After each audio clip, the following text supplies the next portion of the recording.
but we've got to start talking about Brendan Sorsby because this story has been percolating through the last month or so at this point.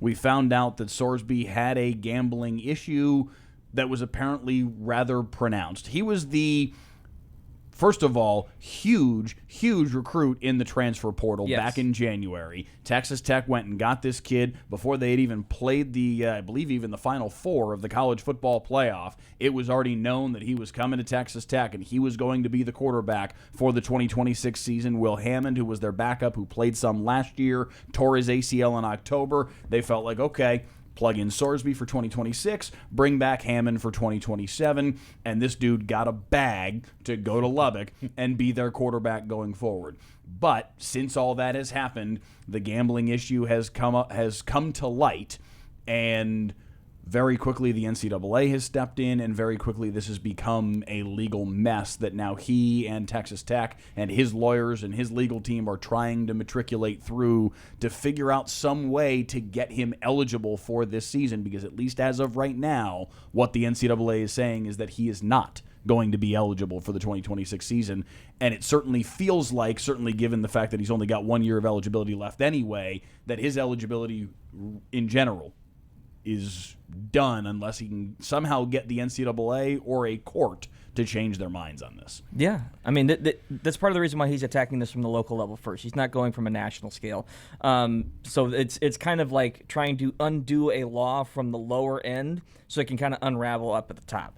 But the point being is the NCAA for a long time has had a hard line against gambling. No DraftKings, no FanDuel. We looked it up yesterday. They had an injunction recently against, I think it was FanDuel, in March of this year, but where they were saying they were advertising too close to college football, or they were infringing upon their own copyright with NCAA. So NCAA's kept a hard line where most other leagues have kind of embraced the gambling epidemic, and it's interesting because gambling still exists around the sport. It's not like it doesn't.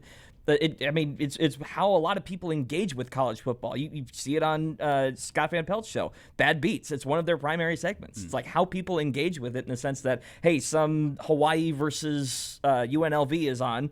I'm not going to care about the game unless I put money down. So it's how the public engages with it. But it is interesting that the NCAA is still on the hard line out either. I appreciate that element. I'm glad that someone is still at least standing up to it, but on every footing, it feels like the NCAA is losing ground and losing relevancy in popular culture. So it does make you wonder, how much longer is that going to last as well? It's a catch-22. Yeah. Because as bad as gambling is, because it is an addiction, without those eyeballs watching those games, the TV revenue and the ratings go down.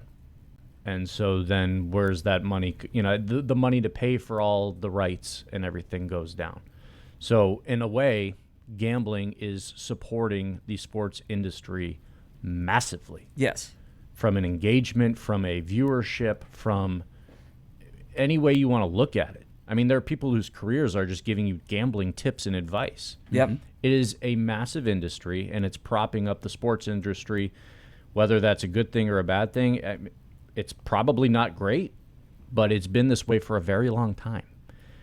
We are in an era where there's a lot of daily sports and prop bets and all these new apps that there seems to be a new one every day. I remember 10 years ago when DraftKings and FanDuel are coming to market, and all you could see on TV were DraftKings and FanDuel ads to the point of complete annoyance. Yes. Every single time there was a commercial break, there was an ad for one of those two things, and you're like, A, where are they getting the money for all this advertising? And it turns out that they were taking pretty much all their revenue and pumping it right back into advertising. And B, I mean, are people really going to do daily fantasy? There was a lot of skepticism that people were going to be interested in that. Most people just did like the Vegas normal spreads and odds and those types of bets, but daily fantasy quickly became a massive industry. But it goes back even further, and I look at fantasy sports as a bit of a gateway drug to all of this. Oh, absolutely. Yes. Fantasy football, I mean, when you take watching a sport and you turn it into something like I'm not watching it as a fan, I'm not watching it as just a fan of the sport or my team, but I'm watching it as something that I can have personal success or gain in. It changes the equation there. Yeah, but where fantasy is concerned, fantasy drew the line where it felt like if you knew more about the team, you would have had a better chance to succeed. Yeah, it's it's about not edge, like exactly. right. It's not like I'm just going to a craps table. I'm going to roll the dice and see what happens. I'm not going to a roulette and see where it lands. You enter it with a knowledge of the team, how they played recently, matchup history. You can find elements to try and see. Okay, this game I think he's going to go off. I'll put something down on there. It gives the illusion of feeling like you have more control over the outcome. Where the issue is, where gambling is concerned across all elements of this, it's all predatory. That's why you can sit there and say, yeah, I'll do this, and someone says, well, I'll do that, but then I'll also give you a little bit more if you get right on another hit. You know what I mean? Like it keeps dragging you down the line and say, hey, you got a small hit on this? Well, go bigger next time. You know what I mean? There is no coming out ahead on it. That's why these leagues or why these gambling sites are so successful. If they were losing money on this, they wouldn't exist. Right. They make money because they're predatory. Well, That's think why- about it. The house always wins. Right. That's always Think been about the it case. naturally. You win, you want to keep winning. You lose, you want to get your money back. Right. Inherently, that is the addiction part. Yeah. There is no win-loss. It is loss, or it's a compound effect. Right. And that's how these people like Brendan Sorsby fall into these situations. No matter how much you're wagering, from what it seems like, Sorsby was betting small amounts, but he was betting it on all sorts of random stuff. Yeah. To have interest in watching something, which goes to your point of, I just want interest to watch this show or watch this game. But he was also betting on his own team, which is where I think the waters get a little bit murky in this investigation. Yeah, I'm in agreement with you relative to fantasy football being the gateway to all of this, just because it was that slow drip and that proverbial slippery slope of the leagues. Because gambling has always been a thing, it just hasn't always been a legal thing, and it hasn't always been something that the leagues and the teams and the organizations were in bed with. And I think fantasy football helped to kind of just nudge us further and further in that direction, and eventually getting to the daily fantasy, and it was just this slow drip of, well, yeah, all right, I guess that's okay. People have been playing fantasy football for forever, so yeah, okay, fine. You want to make it daily fantasy? Okay, fine. And then once you get to that point, then the nudge from daily fantasy to straight up gambling on games was only this big. Right. And here we are. I mean, it's not 10 years later that here we are where this is now, and this has been the case now for several years. Many of these states have legalized it. Obviously, just ask the Mavs ownership. It hasn't become legalized here, but that doesn't mean that people here aren't doing it. They're just doing it on their phones and somehow getting away with it by just, VPNs or whatever they're using to be able to get through these walls and be able to do it. And it is now rampant. It is now everywhere. And Brendan Sorsby can't possibly be the only one. He's just the one that we know about right now. He's not. He's just not. And I think the sadder thing of all of this to me is that there's a whole generation of young adults that are just surrounded by this, where they do it because it's the norm. Right. Like it's normal. Like I can't even imagine. There's probably middle school kids that are gambling on sports, and that is insane. Right. To me. And I don't know how young it goes, but I'm sure it's happening. Yeah, and just to be a little bit clear on this, fantasy football in general is not quote unquote a gambling enterprise. It can include money, but there are a lot of leagues that don't. There are a lot of leagues that don't do it. It's a gateway, yes, right? It absolutely is. Like you're talking about non-sports people. Izzy is on a fantasy football team. She's constantly asking us whether or not where we should help her roster out. So not to throw her under the bus on that front, I'm sure, but noted North Texas high school mascot expert Cynthia Izaguirre. Exactly. So this is pervasive. It is everywhere. I played fantasy football in college. I mean, Jonah, I think you are part of a league. So, I still play fantasy football. Yeah. So I have to serve a do. punishment before the end of the summer. Right. But That's how bad I am. there's a difference between that and when you cross a line into I'm now doing this in a pool of millions of people and losing money on an enterprise and putting your own livelihood on the line doing it. Right. It's one thing to throw $50 at a pool on September 4th and you play out the whole season and, hey, you might make $350 or, okay, I lost my $50. That's one thing. But it's the every single day nature, and even if it is, micro bets, even if you're betting 50 cents or $2 or whatever Sorsby was doing, it adds up so quick. When you're doing it that many times, and this is not just Sorsby, again, this is anybody, it adds up really, really fast, and it can get really, really dangerous really, really fast, especially if you're not good at it. And a lot of it is so baked into chance. How many games do we go, how on earth did that game happen that way? It's why we watch. Yes. And it's also led to a lot of people thinking things are rigged. Yeah. Because of just how insane it is sometimes. Yeah. How is this line this? And then it doesn't go that way. I mean, and again, it goes back to, it's so rampant, it's so normalized. But we don't know all the, there could be players that are throwing games and doing things to, cash a bet that influence outcomes, that influence games. It ruins the integrity of the sport. Yeah. Again, like it goes back to Pete Rose and before then, right? Like gambling on your own team. The dude was excommunicated from baseball because of it, basically.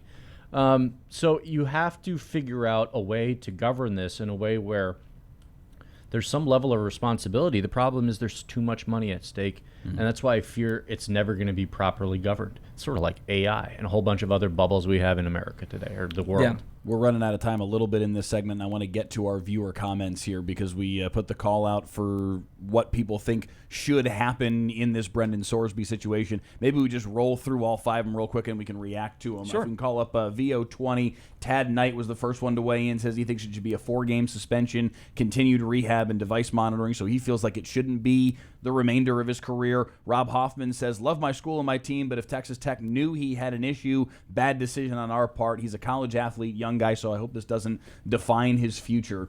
Joe Lykin said, if he bet on his own team, he should be banned from NCAA athletics, if not a 1-year suspension, and the NCAA should immediately disassociate from any gambling activities, as you addressed earlier, Andrew. They've done a lot of that already over the last couple of years, but it still doesn't feel like a complete divorcement because we still feel that presence. Right.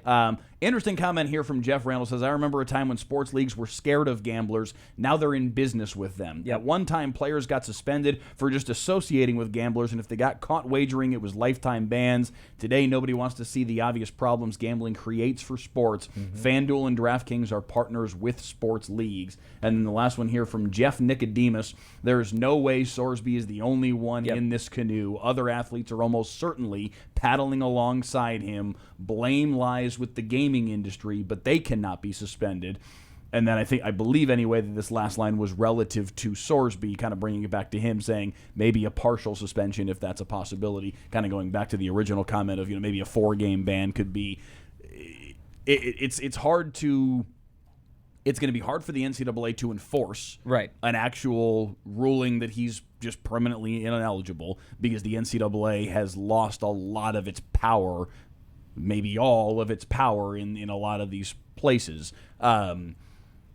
So there's a lot of courtroom drama still to take place with all of this before we have any sort of finality here. The interesting part of this is the NCAA is kind of setting precedent for the NFL because if he doesn't and you come back to the NCAA, he's going to enter the supplemental draft. And what is the NFL going to do at that point? They're going to look at it. Are they going to welcome him in with open arms in the same way when the NCAA is kind of an affiliated entity in its own way? It's a pipeline.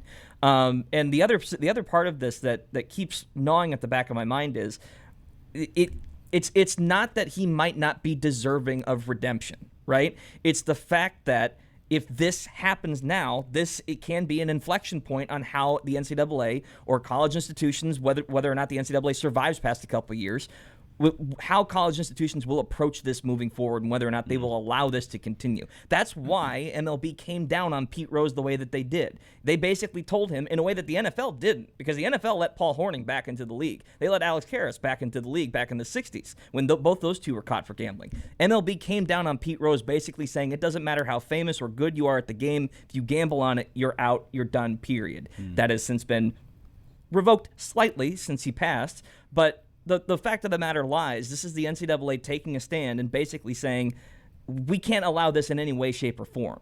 That's the existential part of this. It's to make an example out of him. Yeah. And that's probably the right move. If we're being honest, if you want to draw a line in the sand, you probably need to make an example out of him. But if you waver and you tack him with a 4-game suspension, which, I mean,